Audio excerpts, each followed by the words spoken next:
Guys வீடியோக்குள்ள போகிறதுக்கு முன்னாடி வீடியோ லைக் பண்ணிட்டு பாருங்கள், சப்ஸ்கிரைப் பண்ணிட்டு பாருங்கள். லாஸ்ட் எபிசோடில் ஜாயோட வீட்டுக்கு வந்துட்டு ஹீரோ ஃபேமிலி வந்துட்டு டின்னர் சாப்பிட போயிருப்பாங்க. அப்புறம் அந்த பாட்டி கீழே உட்காந்து எல்லோரும் பேசிகிட்டு இருக்கும்போது சாய் அம்மா என்ன சொல்லுவாங்க, அந்த மாதிரி எனக்கு ரொம்ப டயர்டாக இருக்குது, நான் போய்ட்டு ரெஸ்ட் எடுக்கிறேன், சாய் நீ வந்துட்டு வீட்டில் இருக்க வந்திருக்க விருந்தாளியெல்லாம் பார்த்துக்கோ அப்படின்னு சொல்லிட்டு போகும்போது கரெக்டாக அப்போ வந்துட்டு மாடிக்கு போவாங்களா, ஆண்டி நான் உங்களுக்கு ஹெல்ப் பண்ணட்டுமா அப்படின்னு சொல்லிட்டு நீ வருவாளா, சரிம்மா அப்படின்னு சொல்லிட்டு அழைச்சிட்டு போவாங்க. இந்த மாதிரி ஸ்டெப் மாமா இருக்காங்களா, அவங்களுக்கு எந்த பொண்ணுமே பிடிக்காது, உன் பொண்ணுட்டு நல்லா க்ளோஸாக பேசுகிறாங்க அப்படின்னு சொல்லிட்டு இருக்கும்போதே பக்கத்தில் இருக்க பேட்டிக்கு அப்படியே டென்ஷனாக இருக்கும். இவன் என்ன பண்ணுவான், நீ அழைச்சிட்டு போயிட்டு அந்த ஆண்டியை படுக்க வச்சுட்டு, ஆண்டி நான் உங்களுக்கு மசாஜ் பண்ணி விட்டுமா, எங்கள் அம்மாக்கெலாம் நான் அதை பண்ணுவேன் அப்படின்னு சொல்லிட்டு கேட்பால. உடனே வந்துட்டு அப்படின்னு சொல்லிட்டு தலையாட்டுவாங்க. அவங்களுக்கு நீ பிடிக்காது, பட் இருந்தாலும் ஏதோ பிளான் போட்டு வச்சுருக்காங்கல்ல. ஸோ அவள் என்ன பண்ணுவான்னா மசாஜ் பண்ணுவாள். அதுக்கப்புறம் போதுமா நீ வந்துட்டு கீழே இறங்கி போகலாம் நான் வந்துட்டு படுக்க போகிறேன்னு சொன்னதுக்கப்புறம் சரி ஆண்டின்னு சொல்லிட்டு நீ என்ன பண்ணுவோன்னா அங்கேருந்து கிளம்பி வெளியே போவாள். அவள் வெளியே போகும்போது வெளியே பேட்டி இருந்துட்டு எவ்வளோ உனக்கு தைரியம் இல்லை, ஆன்ட்டி கூடயே வந்துட்டு வராத, இங்கே வராதுன்னு சொல்லியுமே நீ வந்திருக்க, அவங்க ரூம் வரைக்கும் வந்திருக்கல அப்படின்னு சொல்லிட்டு இவளுக்கு பேட்டிக்கு வந்து பிடிக்காது. ஸோ அதை வந்துட்டு திமுறாக வந்து சொல்லிட்டு இருப்பாள். அப்போ உள்ளே இருக்க அவங்க என்ன பண்ணுவாங்கன்னா டக்குன்னு எழுந்திரிச்சு இவள் காலை அமுத்தி விட்டுருப்பாள்.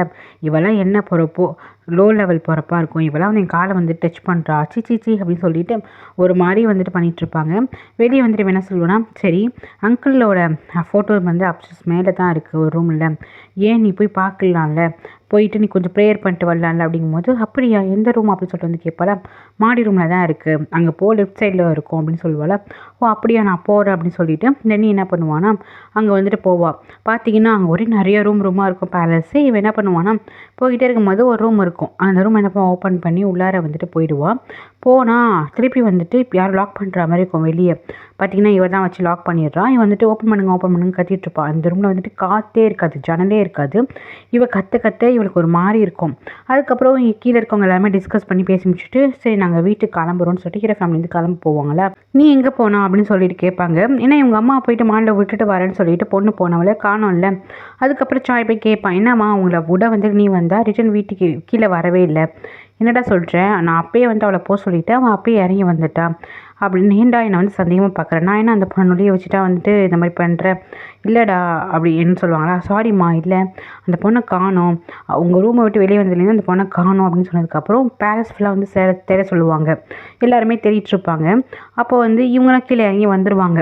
அப்போ வந்துட்டு அவங்க அப்பா வந்து கத்துவார், இந்த மாதிரி என்னை அவங்க வந்து டின்னர்னு கூப்பிட்டேன், ஏதோ ரீசனுக்காக தான் கூப்பிட்றப்ப எனக்கு தோணிட்டு இருந்துச்சு, என் பொண்ணை காணோம் அப்படின்ட்டு.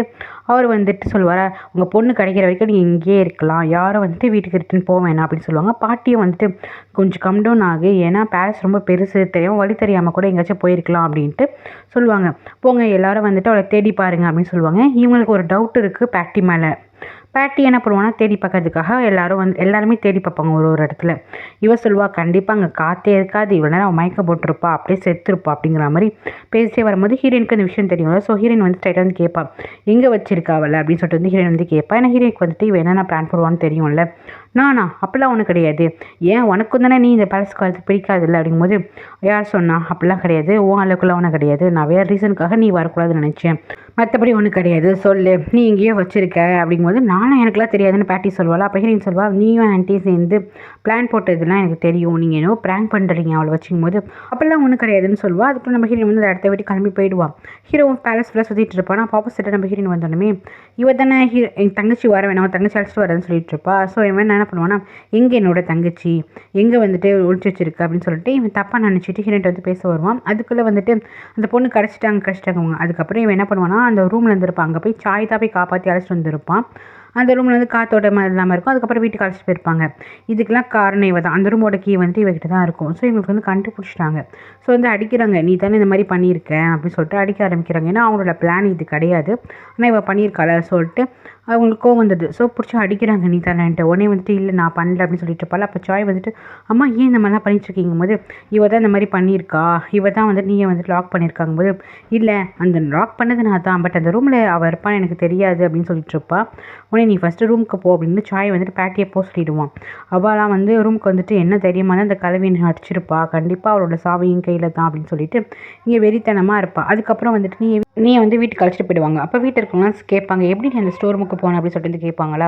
இதுக்கு அந்த ஆன்ட்டி தான் காரணமாக கேட்கும்போது, இல்லை ஆன்ட்டி காரணம் கிடையாதுப்பா, அவங்க வந்துட்டு நான் ரூமில் போய் விட்டேன், அவங்களாம் வந்து பேசி அவங்க எங்கிட்ட ரொம்ப கைண்டாக தான் நடந்துக்கிட்டாங்க. நான் வெளியே வந்ததுக்கப்புறம் அங்கிள் ஃபோட்டோவை பார்த்து அவங்களுக்கு வந்துட்டு ப்ரேயர் பண்ணதுக்காக போனேன், எப்படியோ லாஸ் ஆகிட்டேன், அந்த ஸ்டோர் ரூமில் எப்படியோ மாட்டிக்கிட்டேன் அப்படின்னு வந்துட்டு இவ சொல்லுவாளா. இதை கேட்டுமே ஹீரோ என்ன பண்ணுவானா, தப்பாக நினச்சிப்பான், இது ஹீரோயின் தான் பண்ணியிருப்பா போல அப்படின்னு சொல்லிட்டுனா அந்த ஆண்டி தான் நம்ம ஹீரோயின் நல்லா நடந்துக்கிறாங்கல்ல. இதை ஹீரோ என்ன பண்ணுவான், நெக்ஸ்ட் டே என்ன பண்ணுவானா, இவனை போய் பார்க்க போவான். இவன் அந்த குளத்துக்கு பக்கத்தில் நிற்பாளா. சொல்லு, நீ தானே இந்த மாதிரி பண்ண, என் தங்கச்சி வந்து இந்த ஸ்டோர் ரூமில் வச்சு சாத்தினது நீ தானே, ஏன் இப்படி பண்ண, ஏன் இப்படி பண்ணன்னு சொல்லிட்டு ஹீரோ வந்துட்டு போவான். ஹீரோயின் வந்துட்டு இல்லை நான் எதுவுமே பண்ணல அப்படின்னு சொல்லிட்டு ஹீரோயின் வந்து பின்னாடி போயிட்டே இருப்பாளா. சொல்லு, அவன் கூட நல்ல விதமாக பழகணும் தான் நினச்சேன், நீ எதுக்கு இந்த மாதிரி பண்ணன்னு சொல்லி கேட்கும்போது டக்கு நம்ம ஹீரோயின் வந்துட்டு கீழே விழுந்துருவா. நீ எந்த மாதிரி பர்சன்னு, உன் கூட பழகிறதுக்கு என் தங்கச்சி அழைச்சிட்டு வந்தா நீ இந்த மாதிரி பண்ணுவியாகும் போது இவளுக்கு வந்துட்டு இது ஸ்விம்மிங் தெரியாது போல்.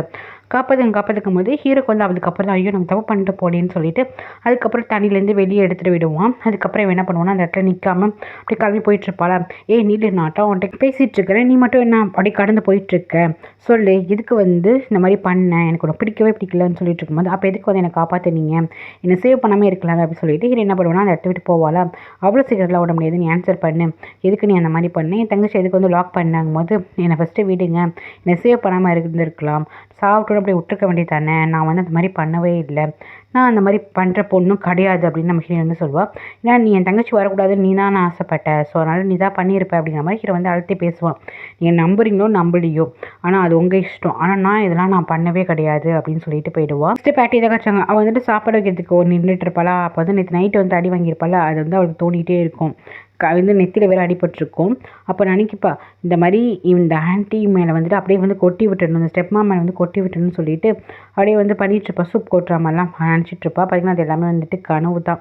அவள் வந்துட்டு அப்புறம் என்ன நிற்கிற பரிமாறு அப்படின்னதுக்கப்புறம் வந்துட்டு பரிமாற ஆரம்பிச்சிடுவாங்க. நெக்ஸ்ட்டு நீயே வந்துட்டு சாய் வந்துட்டு கூப்பிடுவான், நீயே வந்துட்டு பார்க்க வருவானா. அப்போ நீ வந்துட்டு சொல்லுங்கள் அப்படி சொல்லிட்டு டீச்சர்னு சொல்லுவாளா. இல்லை நீ ஸ்கூலில் மட்டும் டீச்சர்னு சொன்னால் போதும், இங்கே வந்துட்டு சாயின்னு வந்து கூப்பிட்டா போதும் அப்படிங்கும்போது அப்படியா அப்படின்னு சொல்லிட்டு அவளை வந்துட்டு சாயின் வந்து கூப்பிடுவாள். சரி சொல்லு, நான் உன்கிட்ட தெரிஞ்சு எப்படி நீ அந்த ரூமுக்கு போனால் உன்னை வந்து யார் வச்சு லாக் பண்ணா அப்படின்னு சொல்லிட்டு கேட்கும்போது இல்லை ஆன்ட்டி வந்துட்டு நான் அழைச்சிட்டு போய் ரூமில் விட்டேன், அவங்க வந்துட்டு கொஞ்சம் நேரம் காலை அழுத்தி விட்டு அதுக்கப்புறம் தூங்கிட்டாங்க, என்னை வந்துட்டு கீழே போக சொன்னாங்க, நான் கீழே இறங்கி வரும்போது பேட்டியை பார்த்தேன், பேட்டி வந்துட்டு அங்கிளுக்கு வந்து ப்ரேயர் பண்ணலைன்னா அங்கே ரூம் இருக்கும், அங்கே தான் ஃபோட்டோ இருக்கும், போயிட்டு வா அப்படின்னு சொல்லிட்டு அவங்க போயிட்டாங்க. நான் வந்து தெரியாமல் பேலஸில் வந்துட்டு எந்த ரூம்னு தெரியாமல் போயிட்டு நான் ஸ்டோர் ரூமில் மாட்டிட்டேன், மற்றபடி வந்துட்டு அவங்களுக்கும் இதுக்கும் சம்மந்தம் கிடையாது, சொல்லப்போனால் பேட்டிக்குமே சம்மந்தம் இல்லை, அவங்க நான் இருக்க தெரியாமல் வந்துட்டு கதை சாத்திட்டு போயிட்டாங்க போல் அப்படின்ட்டு. இவன் வந்து நல்ல பொண்ணு தானே, ஸோ இந்த மாதிரி தான் சொல்லுவாளா. ஸோ சாய் வந்துட்டு புரிஞ்சுக்கிட்டான். நெக்ஸ்ட்டு வீட்டுக்கு சாய் போனதுக்கப்புறம் இவள் போய் கேட்பா, நீங்கள் வந்துட்டு கேட்டிங்களா அந்த மாதிரி அந்த பொண்ணுக்கிட்ட நான் வந்து தப்பு பண்ணலைங்கும் போது நீ வந்துட்டு எல்லாத்தையும் சொன்னான், அவள் பக்கத்தில் இருக்க எல்லாத்தையும் சொன்னான், ஓகே உன் மேலே தப்பு கிடையாது, நீனும் தெரியாமல் தான் பண்ணியிருக்கா, அவள் தான் வந்துட்டு அங்கிள் ஃபோட்டோ பார்க்குறேன்னு சொல்லிட்டு இந்த மாதிரி பண்ணியிருக்கா, இந்த மாதிரி நீ வந்துட்டு கோவப்பட்டுக்காது, எங்கள் அம்மா மேலே வந்து கோவப்படாது, எங்கள் அம்மா தெரியாமல் இந்த மாதிரி மிஸ்டேக் பண்ணிட்டாங்க அப்படின்னு சொன்னதுக்கப்புறம் அப்படி இப்போயாச்சும் உங்களுக்கு தெரியுதுல என் மேலே நம்பிக்கை இருக்குல்லன்னு சொல்லிட்டு டக்குனு திருப்பி என்ன பண்ணுவோன்னா கிஸ் பண்ண ஆரம்பிப்பான். இவனுக்கும் வந்துட்டு இவ கூட தான் லவ் என்னன்னே தெரியலனா கரும்பு தெரியல, 2 பேரும் ஒன்றா இருக்காங்க. நெக்ஸ்ட்டு பார்த்தீங்கன்னா அவங்க அம்மா கூப்பிட்டு வச்சுட்டு பேசுவாங்க. சரி நீ வந்துட்டு ஆன்ட்டியை பற்றி நான் நினைக்கிறேன், ஹீரோ அம்மா பற்றி நான் நினைக்கும் போது ரொம்ப நல்லவங்களாக இருக்காங்க, எனக்கு வந்துட்டு இந்த மாதிரி ஒரு ஆன்ட்டி இருப்பாங்கன்னு நான் நினச்சி பார்க்கவே இல்லை அப்படின்ட்டு வந்து பேசுவானா. சரி அந்த ஆன்ட்டியோட பொண்ணு நீயை பற்றி நான் நினைக்கிறேங்கும் போது நீ அவள் ரொம்ப நல்ல பொண்ணு, சொல்லப்போனால் ஒரு அப்நார்மல் சைல்டு, ரொம்ப நல்ல கேரக்டர், ஒரு டிஃப்ரெண்ட்டான கேரக்டர் அப்படின்னு சொல்லிட்டு இருக்கும்போது டக்குன்னு அவங்க அம்மா என்ன சொல்லுவாங்கன்னா எனக்கு அந்த பொண்ணு ரொம்ப பிடிச்சிருக்கு, உனக்கு அந்த பொண்ணு ஓகேவாக இருக்குங்கும் போது என்னம்மா சொல்கிறீங்க அப்படின்னு சொல்லிட்டு கேட்பானா. ஆமாம் நீ வந்து கல்யாணம் பண்ணிக்கோங்கும் போது அம்மா என்ன சொல்கிறீங்க, நான் நீயே கல்யாணம் பண்ணிக்கணுமா, ஆமாம் எனக்கு நீயை பார்த்தோன்னே ரொம்ப பிடிச்சி போச்சு ஃபஸ்ட் டைம் பார்க்கும்போதே, உனக்கு கரெக்டாக ஆப்டாக இருப்பாடா, ஏன்னா எனக்கு அப்படி தான் மனசில் தோணிட்டுருக்கு அப்படின்னு சொல்லும்போது நீ வந்துட்டு சே அந்த பொண்ணுக்கு அந்த மாதிரி ஒரு எண்ணம்லாம் என் மேலே இல்லை, யார் சொன்னா, நீ ரொம்ப ஸ்மார்ட்டு, ஸ்கூலில் இருக்கவங்க எல்லாருக்குமே உனக்கு காலேஜில் படிக்கிறவங்க எல்லா ஸ்டூடெண்ட்டுக்குமே உனக்கு பிடிக்கும், கண்டிப்பாக அவளுக்கும் உன்னை பிடிக்கும், அவள் பாரு உன்கிட்ட வந்துட்டு ஸ்பெஷலாகவே நடந்துக்கிறாள், அவளுக்கு ஒன்று ரொம்ப பிடிக்கும் அப்படின்னு சொல்லிட்டு அவங்க அம்மா சொல்லுவாங்க. இவன் அதெல்லாம் ஒன்றும் இல்லைன்னு சொல்லிட்டு வந்துடுவான். நெக்ஸ்ட் டே என்ன பண்ணுவான்னா ஏதோ ஒரு ரிப்போர்ட் கார்டு இருக்கும் போல், அதை வந்துட்டு கொடுத்துட்டு இந்த மாதிரி உங்களுக்கு டீச்சர் நான் கேக் வாங்கிட்டு வந்திருக்கேன் அப்படின்னு சொல்லிட்டு வந்து கொடுத்துட்டு போவான். அது வந்து ஒரு ஸ்பெஷலான கடையிலேருந்து வாங்கிட்டு வந்த கேக்கு போல். அவன் அந்த மாதிரி சொல்லிட்டு போவாளா. இவன் என்ன பண்ணுவானா இல்லை இவளுக்கு நம்ம மேலே ஏதாச்சும் தேவையில்லாத ஃபீலிங்ஸ் வந்துட போகுதுன்னு சொல்லிட்டு இவன் என்ன பண்ணுவானா ஓகே என்னை வந்துட்டு கொஞ்சம் இது பண்ண வேணாம், டிஸ்டர்ப் பண்ண வேணாம் நெக்ஸ்ட் டைம் அப்படிங்கிற மாதிரி சொல்லிவிடுவான். இவளுக்கா மூஞ்சி ஒரு மாதிரி போயிடும், என்னடா இப்படி சொல்லிட்டாரு, இது டோன்ட் பர்தர் மீ அப்படின்னு சொல்லிட்டாருன்னு சொல்லிட்டு ரொம்ப ஒரு மாதிரி கஷ்டமாக இருக்கும். அவள் போனதுக்கப்புறம் அந்த கேக்கை வந்து இவன் எடுத்துப்பான். அது ரொம்ப ஸ்பெஷலான கடை கேக்காக இருக்கும். உடனே வந்து நம்மளுக்காகவே போய் வாங்கிட்டு வந்தாளா அப்படிங்கிற மாதிரி தோணும். அங்கே இருக்க ஒரு டீச்சர் கூட ரொம்ப வந்துட்டு ஸ்பெஷலான கடைங்க அப்படிங்கிற மாதிரி பேசுவாங்க. உடனே வந்து அந்த கேக்கே அவர் பார்த்துட்ருப்பார், ஏன் இந்த பொண்ணு நம்மளுக்காக கேக் தரணும் அப்படின்னு யோசிச்சுட்ருப்பாரு. ஸோ ஒரு வேளை அம்மா சொல்கிறது உண்மையோ அப்படின்னு சொல்லிட்டு வந்து யோசிச்சுட்ருப்பாரு. நெக்ஸ்ட்டு வந்துட்டு இந்த மாதிரி பாட்டியோட வீட்டுக்கு பேலஸ்க்கு போகணும் அப்படின்னு சொல்லிட்டு இவங்க வந்துட்டு ரெடியாக சொல்லுவாங்களா, எதுக்கு அப்படின்னு சொல்லிட்டு வந்துட்டு கேட்பாளாம். அதுக்கு வந்துட்டு என்ன ரெடியாகுன்னு சொன்னால் ரெடியாகு, கார் ரெடி பண்ணுன்னு சொன்னால் ரெடி பண்ணு, எதுக்குலாம் பேசாத, நான் என்ன வேலை சொல்லணும் அதை மட்டும் செய், தேவையில்லாத வேலைலாம் பேசாதன்னு சொல்லிட்டு இந்த பேட்டி அமுச்சு விட்டுருவாங்க.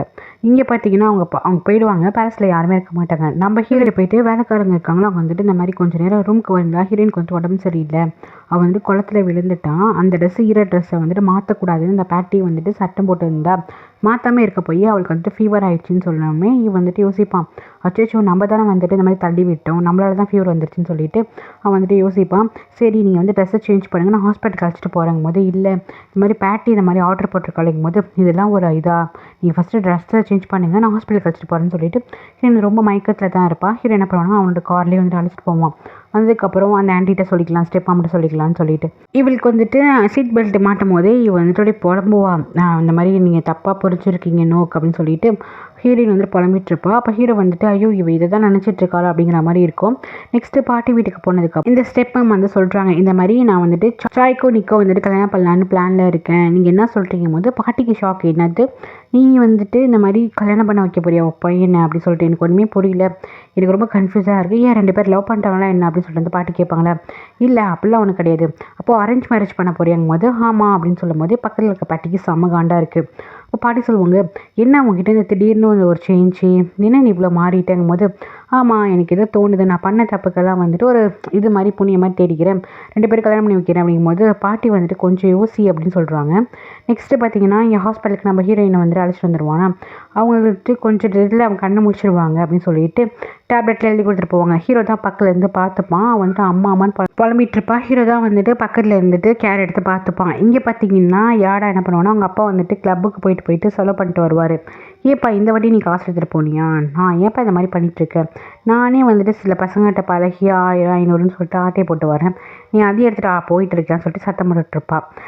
சாய் கிட்ட போயிட்டு இந்த மாதிரி உங்களுக்காக வந்துட்டு இது இருக்குது, பிரேக்ஃபாஸ்ட் இருக்குது ப்ளஸ் வந்து டெசர்ட் இருக்குதுன்னு சொல்லிட்டு போய் வைப்பாளா, இல்லை நான் இன்னைக்கு ஆல்ரெடி டெசர்ட் சாப்பிட்டுட்டேன் அப்படின்னு சொல்லிட்டு வேணான்னு சொல்லும்போது இவன் அமைதியாக வந்து ரூம் விட்டு வெளியே போவா, எதுவுமே பேச மாட்டா. என்னாச்சு எதுக்கு வந்து பாட்டி அமைதியாக இருக்க அப்படிங்கும் போது அந்த மாதிரி உங்கள் அம்மா வந்துட்டு பிளான் போட்டிருக்காங்க, உங்களையும் நீ வந்து கல்யாணம் பண்ணி வைக்கலான்ட்டு, உங்களுக்கும் வந்துட்டு அதானே தோணுது, நானும் உங்களை லவ் பண்ணிகிட்ருக்கேன், நீங்கள் என்னை லைக் பண்ணுறீங்க தானே, ஆனால் நீங்கள் அந்த பொண்ணை தானே கல்யாணம் பண்ணிக்க போகிறீங்கன்னு சொல்லிட்டு வந்துட்டு ஃபீல் பண்ணுவாளாம். அப்போ வந்துட்டு இல்லை அப்படிலாம் ஒன்றும் கிடையாது, எனக்கு அந்த மாதிரி எந்த ஃபீலிங்ஸுமே கிடையாது அப்படின்னு சொல்லுவானா. அப்படியா உங்களுக்கு நீ மேலே எந்த ஃபீலிங்ஸும் கிடையாது இல்லை அப்படின்னு சொல்லிட்டு டக்குனு வந்து ஹக் பண்ணிப்பான். நானே பயந்துட்டேன், ஒருவேளை நீங்களும் வந்துட்டு அக்செப்ட் பண்ணிப்பீங்களோ அந்த பொண்ணை கல்யாணம் பண்ணிக்க அப்படின்னு சொல்லி, எனக்கு உங்களை விட்ட வேறு யாருமே கிடையாது அப்படின்னு சொல்லிட்டு சாய்னா ஹக் பண்ணிப்பா. இவங்க வழக்கம் போல் தான் ஹஸ்பண்ட்டை பேசுவாங்க ஃபோட்டோக்கிட்ட, அந்த வீட்டு போனால் நான் மருமகளை அழைச்சிட்டு வந்துட்டு குடும்பம் பண்ண போகிறேன் அப்படின்னு சொல்லிட்டு வந்துட்டு பேசுகிறாங்க, பழி வந்துட்டு இந்த மாதிரி வாங்கலான்ட்டு. இங்கே பார்த்தீங்கன்னா ஹீரோ வந்துட்டு ஹீரோயின் அழைச்சிட்டு ஹாஸ்பிட்டலுக்கு போயிருப்பானே, ஸோ வந்துட்டு ஹீரோயின் ஹாஸ்பிட்டலில் தான் அட்மிட் ஆகிருக்கா. ஸோ அதை பற்றி வந்துட்டு ஹீரோ சொல்லுவாள், அந்த மாதிரி ரொம்ப வந்துட்டு வீக்காக இருந்தாங்க, நான் தான் அழைச்சிட்டு போனாங்க போது ஓகே பரவாயில்ல அப்படிங்கும்போது என்னது பரவாயில்லையா அப்படின்னு சொல்லிட்டு வந்து கேட்கும்போது ஆமாம் நீ நல்ல விஷயம் பண்ணியிருக்க, சரி அவள் வந்துட்டு ஹாஸ்பிட்டலில் இருக்கட்டும், அவளுக்கு தேவையான ஃபுட்டெல்லாம் வந்துட்டு எடுத்துகிட்டு போய் பார்த்துக்கோங்கன்னு வேலைக்காரன்ட்ட சொல்லிவிட்டு ஹாஸ்பிட்டலோட பில் எவ்வளோ ஆச்சுன்னு சொல்லி நான் வந்துட்டு சாய்கிட்ட சொன்னோன்னா அவர் வந்துட்டு உங்களுக்கு பே பண்ணிடுவார் அப்படின்னு சொன்னதுக்கப்புறம் ஹீரோக்கே ஆச்சரியம். அப்புறம் வேலைக்காரங்களும் பார்த்து பேசிகிட்டு இருக்காங்க, என்ன ஃபஸ்ட் டைம் வந்து ஹீரோயினுக்காக இவங்க வந்துட்டு நல்லதுமாக பேசுகிறாங்க, இவங்க அப்படி பேசுகிற டைப்பே கிடையாது, வர நம்ம முதல்ல நம்ம வந்து ஒரு ஸ்டேஞ்சராக நடந்துக்கிறாங்கல்ல, டிஃப்ரெண்ட்டாக இருக்குல்ல அப்படின்னு சொல்லிட்டு 2 வேலை பார்க்குறவங்களாம் பேசிகிட்டு இருக்காங்க. இங்கே ஹீரோ வீட்டில் வந்துட்டு ஹீரோயின் தங்கச்சிக்கு வந்துட்டு படிப்பு முடிய போது போல், ஸோ கிராஜுவேஷன் டேக்கு வந்துட்டு இந்த நெக்லஸ்லாம் போடு இதெல்லாம் நல்லாயிருக்கும் சொல்லும்போது அவள் சொல்கிறா, அம்மா ஜுவல்லாம் எனக்கு பிடிக்காதுமா சொல்லிட்டு இருப்பாள். கரெக்டாக அந்த நேரம் பார்த்து இந்த யாடாவும் வீட்டுக்கு வருவான். என்ன என்ன ஃபங்க்ஷன் ஆகும்போது ஆமாம்மா இந்த மாதிரி வந்து கிராஜுவேஷன் செரிமனி நடக்க போகுது அதுக்காக தான், ஆனால் இவன் இதெல்லாம் பிடிக்கலைன்னு சொல்கிறாங்கும்போது நானும் அப்படி தான் ஆண்டி, எனக்கும் இதெல்லாம் பிடிக்காது, எங்கள் அப்பா நிறைய எனக்கு ஜுவல் பண்ணி வச்சுருக்காரு, இவங்க வந்து ஏடா வந்து சீனை போடுறா, எங்கிட்டையும் நிறையா இருக்குது, அதெல்லாம் ரொம்ப எக்ஸ்பென்சிவ் நெக்லஸ் நிறைய பாக்ஸாக இருக்குது, எங்கள் அப்பா என்னை போட சொல்லுவார், ஆனால் எனக்கு இதெல்லாம் பிடிக்கவே பிடிக்காது அப்படின்னு சொல்லுவாள். ஓ அப்படியாம்மா அப்படின்னு சொல்லிட்டு சரிம்மா ஹீரோ திட்டு தான் வரும்போது ஹீரோ வந்துட்டு வீட்டில் இல்லையே அப்படின்னு சொல்லும் போது ஓ அப்படியா ஓகே சரி ஏதாச்சும் ஒன்று செலக்ட் பண்ணி போடு அப்படின்னு சொல்லிட்டு இவ சொல்லுவாளா. அதுக்குள்ளே கிராஜுவேஷன் முடிக்க போறியா, ரொம்ப சின்ன பொண்ணாக இருக்குன்னு சொல்லிட்டு ஐஸ் வச்சுட்ருப்பா. அதுக்கப்புறம் இவங்க இருக்க ஜுவல்லெல்லாம் யாடா பார்க்கும்போது அவளுக்கு ஆசையாக இருக்கும். சின்ன பொண்ணாக டக்குனு ஒரு நெக்லஸ் எடுத்து அவள் கழுத்துக்கு வந்துட்டு வச்சு பார்ப்பா. அவளுக்கு ரொம்ப பிடிக்கும். அதை வந்துட்டு இங்கே நீ பார்ப்பாலாம், அதுக்கப்புறம் நீ பார்க்கலான்னு தெரிஞ்சதுக்கப்புறம் என்ன பண்ணுவானா, இது நீ ட்ரை பண்ணி பாரு உனக்கு ரொம்ப நல்லா இருக்கும் அப்படின்னு சொல்லிட்டு வச்சு காட்டுவான். நீ வந்துட்டு அவங்க அம்மா வந்துட்டு ஓகே இதுவும் நல்லதாம்மா இருக்குன்னு சொல்லுவாங்களா. அதுக்கப்புறம் நீ வந்துட்டு ஓகே அப்படின்னு சொல்லிடுவான். நெக்ஸ்ட்டு பார்த்தீங்கன்னா ஹீரோ தான் இங்கே இருப்பான். நான் திருப்பி இப்போ ஹீரோயின் வந்து கண்டுபிடிச்சதுக்கப்புறம் என்னாச்சு நான் ஏன் இங்கே இருக்க அப்படின்னு சொல்லிட்டு கேட்பா. இந்த மாதிரி நீ வந்துட்டு உனக்கு ஜுரம் வந்துடுச்சு, ரொம்ப ஹை ஃபீவராக இருந்துச்சு, அதனால் வந்து ரெஸ்ட் எடுக்கிறேன், இப்போ வந்து சாப்பிடு, ஆன்ட்டி சூப் பண்ணி கொடுத்துருக்காங்க, மேட் ஆன்ட்டி நீ சாப்பிடு, அதுக்கப்புறம் டேப்லெட் போடணும் அப்படின்னு சொன்னதுக்கப்புறம் இவன் என்ன பண்ணுவான்னா அந்த சூப் வந்து குடிச்சிட்ருப்பான். அப்படியே ஹீரோ வந்து அப்படியே ரசிச்சு பார்த்துட்ருப்பான். அவனுக்கு என்னடா இது அப்படிங்கிற மாதிரி இருக்கும். அதுக்கப்புறம் இவன் போதும்னு வைக்க போகலா, இல்லை இல்லை நீ வந்து மெடிசன்லாம் எடுக்கணும், அதுக்காக நீ வந்துட்டு இன்னும் கொஞ்சம் வந்துட்டு சாப்பிட்ணுன்னு சொல்லிட்டு இன்னும் கொஞ்சம் வந்து இவனே ஊட்டிட்டு போவான். ஹீரோயின் ஃபஸ்ட்டு வேணான்னு ரிஃப்யூஸ் பண்ணுவாளா, இதை பாரு நான் உனக்கு ஹெல்ப் தான் பண்ணுறேன், இன்ஜெக்ஷன் போடணுமா இல்லை டேப்லெட்டோடு ஸ்டாப் பண்ணிடலாமா அப்படின்னு சொல்லிட்டு சின்ன பிள்ளைட்டு மிரட்ட மாதிரி மிரட்டும் போது ஹீரோ சரின்னு சொல்லிட்டு சாப்பிட ஆரம்பிப்பாள். இவனும் வந்து அப்படியே ஃபீட் பண்ணிகிட்டே இருப்பான் அவளுக்கு. நெக்ஸ்ட்டு இங்கே பார்த்தீங்கன்னா வீட்டிலேருந்து கிளம்புவாளா, யாடா அப்போ வந்துட்டு நீ வந்து கேட்பான், நான் வந்து உங்ககிட்ட ஒன்று கேட்குறேன், நீங்கள் தப்பாக நினச்சிக்காதீங்க, ஒருத்தவங்க வந்துட்டு என்ன டோன்ட் பர்தர் மீ அப்படின்னு சொல்லிட்டு அதுக்கு என்ன மீனிங்கு, அப்படி நம்ம என்ன எப்படி எடுத்துக்கிறது கேட்பாரா. அதுக்கு யாரா வந்துட்டு அவங்களுக்கு நம்மளை பிடிக்கலன்னு அர்த்தம், ஸோ வந்து டிஸ்டர்ப் பண்ண வேணாங்கிறத தான் அப்படி சொல்கிறாங்க, ஸோ நீ வந்து கன்சிடர் பண்ணாத அப்படின்னு சொன்னதுக்கப்புறம் ஒரு வேளை சாய்க்கு நம்மளை பிடிக்கல போல அதனால தான் அந்த மாதிரி பண்ணுறாரு அப்படின்னு சொல்லிட்டு நீ வந்துட்டு புரிஞ்சுக்கிறாங்க. நெக்ஸ்ட்டு சாய் வந்துட்டு அவங்க அம்மா என்ன பண்ணுறாங்க, என்னடா என்ன முடிவு எடுத்துருக்கேன்னு கேட்கும்போது, இல்லைம்மா நான் வந்து அந்த பொண்ணு மேலே எனக்கு அந்த மாதிரி எந்த ஃபீலிங்ஸும் இல்லைங்கும் போது, நீ எப்படி சொல்கிற, ஏன்னா பேட்டி மேலே உனக்கு ஏதாச்சும் ஃபீலிங்ஸ் இருக்குதா, நான் அதனால தானே சொல்கிறேன் அப்படின்னு கேட்டு டக்குன்னு கேட்டுறாங்க. மா அப்படின்னு சொல்லுவானா, எனக்கு தெரியும்டா நீ பேட்டி கூட பண்ணுறது எதுவுமே தெரியாதுன்னு நினச்சிட்ருக்கா, அவள் வந்துட்டு உனக்கு ஏற்ற பொண்ணு கிடையாது, உனக்கு ஸ்டேட்டஸ் கிடையாது, அவள் இந்த வீட்டை ஜஸ்ட் ரிலேட்டிவ் பொண்ணு, சொல்லப்போனால் ஒரு சர்வெண்ட் மாதிரி தான், நீ தேவையில்லாமல் அவன் மேலே ஆசை வச்சிட்ருக்காத, உனக்கு அவள் தகுதியே கிடையாது, நான் என்ன சொல்கிறேன்னு புரியுதில்ல அப்படின்னு சொல்லிட்டு சொல்லுவாங்களா. அப்போ வந்துட்டு சாய் வந்துட்டு இல்லைம்மா எனக்கு பேட்டியே பிடிக்கும் அப்படின்னு சொல்லும்போது, நீ இப்படி தான் இருப்பியாடா, உங்கள் அப்பாவுக்கு ஒரு சர்வெண்ட்டை தான் பிடிச்சி இப்படி பொண்ணு கூட ஒன்றாந்து ஒரு குழந்தைய பேத்தா, அவள் தான் நம்ம வீட்டில் இருக்கா, அதே மாதிரி நான் எவ்வளோ கஷ்டப்பட்டாலும் உங்களுக்கு பரவாயில்ல, உங்களோட இது மட்டும் தானே, நீ அப்படி தானே உங்கள் அப்பா மாதிரி தானே என்னை ஏமாத்துற, நான் சின்ன வயசுலேருந்து எவ்வளோ இதாக வளர்த்துருக்கேன்னு தெரியுமா, நான் எந்த அளவுக்கு ஒன்று லவ் பண்ணுறேன், ஆனால் நீ இந்த மாதிரி பண்ணிகிட்ருக்க, அவ்வளோ கஷ்டத்துலேயுமே நான் உன்னை வளர்த்தேன் அப்படின்னு சொல்கிறாங்க, நீங்கள் என்னை அவமானப்படுத்த தானே இந்த மாதிரி பேட்டியை வந்துட்டு லைக் பண்ணுறேன் லவ் பண்ணுறேன்னு சொல்லிட்டுருக்க அப்படின்ட்டு அழுவ ஆரம்பிக்கிறாங்களா. இல்லைம்மா அப்படின்னு சொல்லிட்டு வந்துட்டு அவங்க வந்துட்டு இல்லைம்மா ப்ளீஸ்மா எனக்கு தெரியுமா நீங்கள் எந்த அளவுக்கு லைக் பண்ணுறீங்கன்னு, பட் எனக்கு பேட்டியை பிடிக்குமேங்கும்போது அவங்க என்ன சொல்கிறாங்கன்னா, இங்கே பாரு உன் தகுதிக்கு நீ எதை கல்யாணம் பண்ணிக்கணும், வேணா நீ பேட்டியோ ஒரு மிஸ்டர்ஸாக வேணா வச்சுக்கோ, ஆனால் வந்துட்டு உனக்கு ஒய்ஃபாக வர்றதுக்கு அவளுக்கு எந்த தகுதியுமே கிடையாது அப்படின்னு சொல்கிறாங்க. அம்மா என்னம்மா சொல்கிற அப்படின்னு சொல்லிட்டு வந்து கேட்பானா. ஆமாடா வேணா ஒரு மிஸ்டர்ஸாக வச்சுக்கோ, அதுக்கு தான் அவள் வந்துட்டு ஒர்த்து, ஆனால் உன் பக்கத்தில் நின்று ஒய்ஃபாக வர்றதுக்கு வந்துட்டு நீக்கு மட்டும் தான் தகுதி இருக்குது அப்படின்னு அவங்க அப்படியே பிரெயின் வாஷ் பண்ணி விடுறாங்க. இவன் என்ன பண்ணுறான்னா, அப்படியேம்மா சொல்கிற அப்படிங்கிற மாதிரி வந்துட்டு கேட்குறான். ஆமாடா நான் சொல்கிறது தான் உனக்கு நல்லதுக்கு இருக்கும், நீ அவளை பேட்டியே மிஸ்டர்ஸாக வச்சுக்கோ அப்படின்னு சொல்லிட்டு நீ தாண்டா கல்யாணம் பண்ணணும்னு சொல்கிறாங்க. இவனை வந்துட்டு சரின்னு தலையாட்டி வைக்கிறான். ஸோ இதோட இந்த எபிசோட் முடியுது கைஸ். தேங்க்யூ ஃபார் வாட்சிங். லைக் பண்ணிவிட்டு பாருங்கள், சப்ஸ்கிரைப் பண்ணிட்டு பாருங்கள். Take care.